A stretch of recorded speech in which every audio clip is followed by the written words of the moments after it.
all, and welcome to week 3 of your quantitative reasoning support class. So for this week, you are going to be doing your support activity 3B and 3C. I linked the videos right in the first link, and if you've been printing out the pages, the printable pages are below, and any additional videos that might be helpful.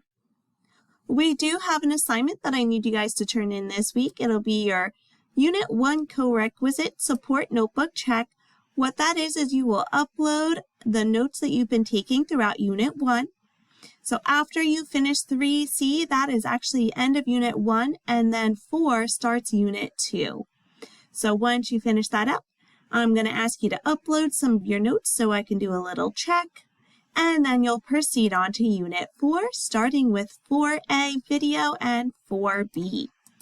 It is suggested that as you guys are moving throughout the course, you are first completing the co-requisite support activities, so for example 3B.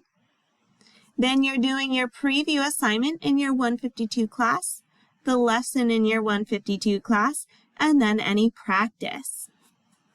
The schedule that is linked down here does have a combined schedule of your 152 and 052 course, so you can see for week 3 everything is laid out.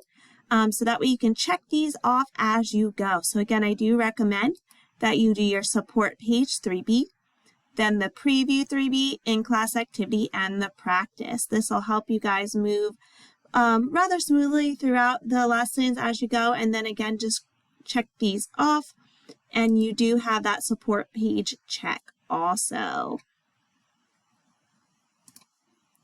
If you have any questions as you're moving throughout the weeks, please do not hesitate to contact me. We can always meet in person or via Zoom.